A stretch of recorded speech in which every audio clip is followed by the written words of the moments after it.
అది ఏంటనేది తెలుసుకునేదాకా నేను నిద్రపోను. నాకు నిద్ర పట్టదు. నిద్రపోను కాదు, నాకు నిద్ర పట్టదు. వాస్తవం నేను అనుకున్నాను, నాకు ఆ డౌట్ వచ్చిందంటే నా డౌట్ క్లియర్ అయ్యేంత వరకు నేను సర్చ్ చేస్తానే ఉంటా. ఆ విధంగా నా మిత్రులు ఎవరైతే ఉన్నారో చెప్పాను కదా, నాకు యాజ్ ఎ జర్నలిస్ట్గా ఐ హ్యావ్ సర్కిల్.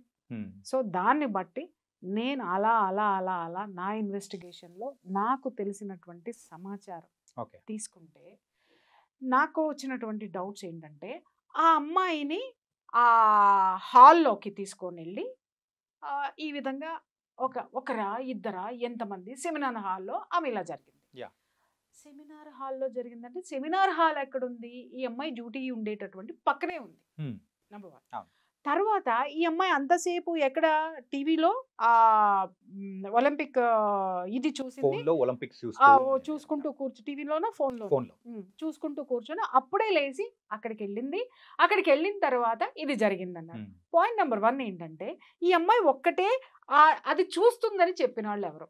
అప్పటి వరకు చూసి పడుకోవడానికి వెళ్ళిందని చెప్పిన వాళ్ళు ఎవరు? Point number 1. ఓకే, ఆ చెప్పిన వాళ్ళు ఆ అమ్మాయి రూమ్ లోకి ఒకటే వెళ్ళి పడుకుందా, లేకపోతే సెమినార్ హాల్లోనే రోజు ఆ అమ్మాయి డ్యూటీ అయిపోయిన తర్వాత అక్కడికి వెళ్ళి రెస్ట్ తీసుకుంటుందా? నెంబర్ 2. ఎందుకంటే సెమినార్ హాల్లో నిద్రపోవడాలు ఇవన్నీ నాకెందుకు ఎక్కడో ఒక చిన్న డౌట్. ఇంకొక విషయం, అమ్మాయి ఎలా చనిపోయింది?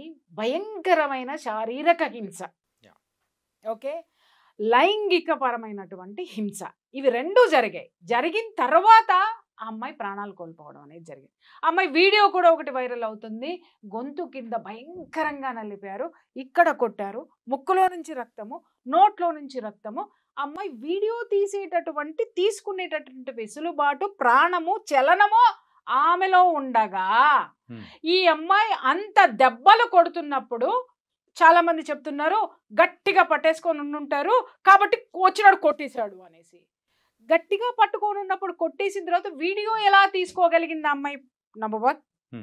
రెండోది, అసలు నేను చెప్తున్నా సరే, ఆ అమ్మాయిని అలా పట్టుకొని కొట్టేశారు, అబ్బాయి బాగా కొట్టేశారు, అందరు పట్టుకున్నారు, ఒక్కొక్క వేలుకు ఒక్కొక్కడు ఉన్నాడు అనుకుందాం, కాలుకొకడు, వేలుకొకడు, చేయికొకడు, పొట్టకొకడు, అందరూ ఉన్నారు, వీళ్ళు కొట్టేశారు. కొట్టిన దెబ్బల శబ్దం ఎవరికి వినపడలేదా? ఇంకొకటి, ఆ అమ్మాయి ఎన్ని గంటలకు వెళ్ళింది? 3 గంటల పాటు ఈ నరకం చవి చూసింది, లేదా 45 నిమిషాల పాటు నరకం చవి చూసింది అన్నారు. ఈ శబ్దాలు అలజడులు ఏమి రాలేదా? అమ్మాయి రూమ్లోకి వెళ్ళింది, స్పృహ లేకుండా నిద్రపోతుందనే అనుకుందాం. నిద్రలో ఎవరైనా ముఖము, కాళ్ళు, చేతులు అన్నీ కట్టేసేసి మీరు అన్నట్టు పట్టుకొని కడితే ఇలాంటివి రావు. అది సింపుల్గా దుప్పటి పెట్టేసి దిండడ్డం పెట్టేసి చంపేస్తాడు, ఓకే, లేదా నోరు మూసేసి అత్యాచారం చేసేసి గొంతు నులిమేసి వెళ్ళిపోతాడు. ఎప్పుడు బ్లీడింగ్లు వస్తాయి, ఎప్పుడు కొట్టడం జరుగుతుంది? తప్పించుకోవడానికి ప్రయత్నించినప్పుడు మాత్రమే ఇంత భయంకరమైనటువంటి గాయాలు అవుతాయి, అవునా కాదు? అంటే ఆ అమ్మాయి థ్రెటన్ చేసింది. థ్రెటన్ చేసినప్పుడు ఆ రూమ్లో వస్తువులు ఏమీ కదలలేదా? ఏమీ ఇప్పుడు ఈ రూమ్లో ఉన్నావు, నేను పారిపోవాలి, లేదా నేను నిన్ను కొడుతున్నా, నువ్వు పారిపోవాలి, పారిపోయేటప్పుడు ఇది తగలదా? తగులుతుంది. ఇది కింద పడదా? ఇక్కడ దీని మీద ఉన్న వస్తువులు డిస్టర్బ్ అవ్వవా? ఆ కుర్చీ యువతల కన్నా లాగవా? కొంచెమన్నా లాగవా? ప్రతిఘటించేటప్పుడు ఖచ్చితంగా అక్కడ అలజడి అనేది ఉంటుంది, ఆ హాల్లో ఖచ్చితంగా ఉంటుంది. అవేమీ లేవా? ఇంకొక పాయింట్కి వచ్చిన అసలు ఆ అమ్మాయి అరవలేదు అనడానికి ఇక్కడ ఏ విధమైనటువంటి సాక్ష్యాధారాలు లేవు. అది నమ్మదగిందైతే మాత్రం కాదు. ఎందుకు అనంటే ఆ అమ్మాయి మూతి మీద కొట్టారు, ముక్కు మీద కొట్టారు. మూతి మీద కొట్టారు అనంటే ఎవడన్నా చేయి పెట్టి ఉన్నాడు అరవకుండా అంటే వాడి చేతికి తగులుతుంది, కానీ అమ్మాయి చేతికి అమ్మాయి మూతిలో నుంచి బ్లడ్ రాదు కదా.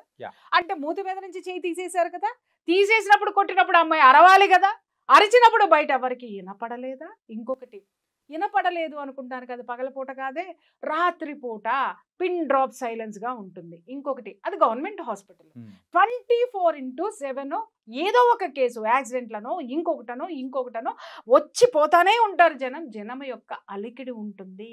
ఈ అమ్మాయి డ్యూటీ చేస్తున్నటువంటి రూమ్ నుంచి ఆ యొక్క సెమినార్ హాల్ ఎంత దూరంలో ఉంది? ఆ అంత దూరంలో ఉన్నటువంటి సెమినార్ హాల్లో జరిగేటటువంటి ఈ యొక్క ఘర్షణ ఎవరి దృష్టికి రాలేదా? ఎవ్వరూ కూడా సెమినార్ హాల్లోకి ఈ అమ్మాయి వెళ్ళగలిగింది, మిగిలిన డాక్టర్స్కి ఎవరికి అలసట రాలేదా? వాళ్ళు నిద్రపోదామని అనుకోలేదా? ఆ ఏరియాకి ఎవరు రాకుండా కాపలా కాసింది ఎవరు? ఆ ఏరియాలో జరిగి ఉంటే రైట్. దీన్ని బట్టి ఇంకొక డౌట్ ఏమొస్తుందంటే అసలు ఈ సంఘటన ఆ ఏరియాలోనే జరగలేదు అనుకుందాం.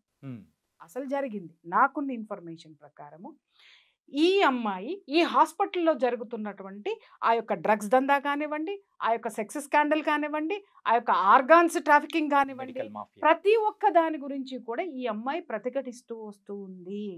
ప్రతిఘటిస్తూ వస్తూ కూడా ఈ అమ్మాయి సహించలేక వీటిని ఎందుకు మనము అంటే ఆ అమ్మాయి ఆర్గాన్స్ ట్రాఫికింగ్ గురించి పక్కన పెడదామండి. ఓకే. ఇంకొకటి ఏంటి అనంటే ఆ డ్రగ్స్ గురించి కూడా పక్కకు పెడదాం. ఈ అమ్మాయికి సంబంధం లేదు డ్రగ్స్ గురించి. ఓకే. కానీ సెక్స్ స్కాండల్ దగ్గర మాత్రం ఈ అమ్మాయికి ఏదో ఒక విధంగా ఎక్కడో ఒక చోట సెగ తగిలి ఉండాలి కదా. ఖచ్చితంగా. సెగ తగిలినప్పుడు ఈ అమ్మాయి ప్రతిఘటించేటటువంటి సిచ్యుయేషన్లో ఉండాలి కదా. ఆ సిచ్యుయేషన్స్ ఉన్నప్పుడు ఈ అమ్మాయి స్నేహితులతోటి ఎప్పటికప్పుడు డిస్కస్ చేస్తూనే ఉంది. దీన్ని నేను ఊరుకోను, దీన్ని పై లెవెల్కి తీసుకెళ్తాను, పై లెవెల్లో ఎవరు వినలేదు అని అంటే పత్రికలకి మీడియాకి నేను దీన్ని డిస్క్లోజ్ చేస్తాను అనేటటువంటి ఆ యొక్క డిస్కషన్ ఆ ఫ్రెండ్స్ మధ్య జరిగింది. కొన్నాళ్ళుగా జరుగుతుంది. జరుగుతూ ఉన్నప్పుడు ఈ అమ్మాయిని బెదిరించడానికి ఈ ఈ సంఘటనకి ముందు కొన్ని ఇన్సిడెంట్స్ జరిగాయి. ఏంటంటే ఆ అమ్మాయి కారు పగలగొట్టడమో, లేకపోతే ఆ అమ్మాయి పోయేటప్పుడు ఇబ్బందులు కలగజేయడమో, ఆ అమ్మాయికి డ్యూటీలు వేయడంలో మనం చెప్పాం కదా భయంకరమైనటువంటి సాడిజాన్ని చూపించడం అనేది జరిగింది. అంటే ఈ అమ్మాయికి డైరీ రాసే అలవాటు ఉంది. ఆ డైరీ కూడా అంటే ఆ పేజెస్ ఏదో చింపారని కూడా ఒక వార్త అనేది కూడా బయట ఇవన్నీ సర్క్యులేట్ వస్తాయి. అవుతూ ఉంది. ఎందుకంటే ఇప్పుడు సుప్రీంకోర్టు అన్ని సుమోటోగా కేసు తీసుకుంది కాబట్టి ఎంక్వైరీలో డెఫినెట్గా ఇవన్నీ కనుక్కుంటావు. ఇక్కడ కీలకమైనటువంటి అంశం ఇది చూడండి. ఆ రోజు రాత్రి కూడా సెమినార్ హాల్లో ఏం జరిగింది ఇక్కడ నాకు అందిన సమాచారం ఏంటంటే ఆ రోజు నైటు ఇదే ఫ్రెండ్స్ తోటి కూర్చొని ఫ్రెండ్స్ ఆ అమ్మాయికి అమ్మాయి ఇంకా సహించేటటువంటి సిచ్యుయేషన్లో లేదు, బరస్ట్ అయ్యేటటువంటి సిచ్యుయేషన్లో ఉంది, ఓపెన్ చేయడానికి సిద్ధపడిపోయింది. ఎందుకంటే ఆ అమ్మాయిని ఈ విధంగా కూడా మానసికంగా కూడా హింసించేస్తున్నారు. అమ్మాయి కారు అద్దాలు పగలగొట్టడం కానివ్వండి, ఆ అమ్మాయిని డ్యూటీస్ వేయడం కానివ్వండి, ఇంకొక విధంగా పరోక్షంగా చాలా చేయొచ్చండి. ఇవన్నీ చేస్తుండే ఇంకా అమ్మాయి నా వల్ల కాదు, నేను ఎట్టి పరిస్థితుల్లో దీన్ని సహించే ప్రసక్తే లేదు, దీన్ని ఎక్కడ డిస్క్లోజ్ చేయాలో అక్కడ చేసేస్తాను అని చెప్పేసి అని పట్టుబట్టి కూర్చుంటే ఆ అమ్మాయిని కూర్చోబెట్టి ఫ్రెండ్స్ ఒక ముగ్గురు కూర్చొని డిస్కషన్ ముగ్గురు మధ్య జరిగింది. నువ్వు బయటికి వెళ్ళకు, నువ్వు చెప్పకు, నువ్వు చెయ్యకు అని. ఈ అమ్మాయి వినలేదు. కారణం ఏంటి అనంటే ఈ అమ్మాయి నేనే కాదు ఎంతో మంది ఉన్నారు, నేను ఎందుకు ఊరుకోవాలి, ఎందుకంటే ఈ అమ్మాయిలో పోరాడే నైజం ఉంది, ఎదుర్కొనే శక్తి ఉంది, దమ్ము ఉంది, ధైర్యం ఉంది. కాబట్టి ఆ యంగ్ బ్లడ్ నేను దీన్ని సహించను, దీన్ని డెఫినెట్గా నేను బయట పెట్టే తీరుతాను అని అనేసరికి ఆ ముగ్గురు మధ్య ఏదైతే డిస్కషన్ జరిగిందో దాంట్లో ఉన్నటువంటి ఒక అమ్మాయి యొక్క బాయ్ ఫ్రెండ్ ఈ డ్రగ్స్ దందాకి, సెక్స్ రాకెట్కి, ఈ ఆర్గాన్స్ ట్రాఫికింగ్కి సంబంధించినటువంటి పర్సన్. అప్పుడు ఈ అమ్మాయి ఇది ఇది ఏ విధంగానూ లొంగట్లేదు, ఏమి చేయట్లేదు, ఇది ఓపెన్ అయిపోతానంటుంది, ఇంకా మా వల్ల అయితే కాదు, మేము చెయ్యాల్సింది చేసాం, మీ కర్మ అని వదిలేసింది. అక్కడ నుంచి ఏం జరిగింది స్టోరీ అనేది బయటికి రావాల్సి ఉంది. ఈ అమ్మాయిని ఆ స్నేహితులు ఎక్కడికైనా రమ్మనమని చెప్పి మరే చోటకైనా తీసుకెళ్లారా? నేను అదే చెప్తున్నా. అప్పటి వరకు ఆ అమ్మాయి చూసుకుంటూ కూర్చోనుంది, వీడియోస్ చూసుకుంటూ కూర్చుందని చెప్పిన వాళ్ళు ఎవరు?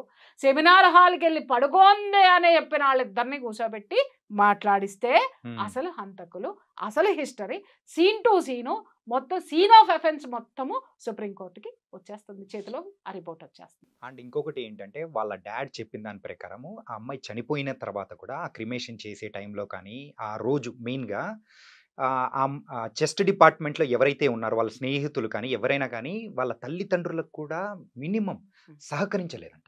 అదే చెప్తున్నాను కదండి, మినిమం అంటే మినిమం కూడా సహకరించలేదు అంటే ఎంత భయభ్రాంతులకు గురి చేశారు. లేదా ఈ అమ్మాయి మీద జరిగేటటువంటి దాడి ముందే అందరికీ తెలిసిపోయిందా?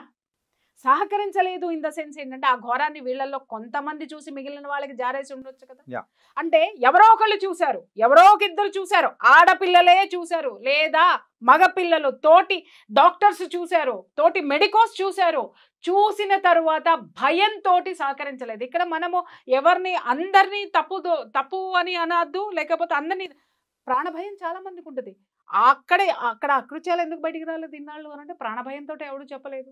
నాకెందుకు లేని ఉదాసీనతతో ఇంకొకరు నేను చదువుకొని బయటికి వెళ్ళిపోతే నా డిగ్రీ సర్టిఫికేట్ నాకు వచ్చిందిలే అని లొంగిపోయినమ్మా, లొంగనటువంటి అమ్మ, సర్టిఫికేట్లు తీసుకొని బయటికి వెళ్ళిపోయినటువంటి వాళ్ళు నాకెందుకులే అనుకొని వెళ్ళిపోయినటువంటి వాళ్ళు స్వార్థంతో వెళ్ళిపోయిన వాళ్ళు ఉండొచ్చు, స్వార్థపరులు ఉన్నారు, ఉదాసీనులు ఉన్నారు, భయంతో ఉన్నటువంటి పిరికి వాళ్ళు ఉన్నారు. వీళ్ళందరి మధ్య ఆ కాలేజీ సక్సెస్ఫుల్గా 23 సంవత్సరాల నుంచి ఇదే దందాలు నడుస్తుంటే చివరికి ఈ అమ్మాయి నోరు విప్పి ధైర్యంగా ముందుకొచ్చి ఎన్నాళ్ళు భరిస్తాం మనం, సిగ్గులేదా అని చెప్పేసి అని అడిగినందుకు పగడ్బందీగా పక్కా స్కెచ్ తోటి పక్కన ఉన్న ఫ్రెండ్స్ యొక్క సహకారంతో ఇది జరిగింది.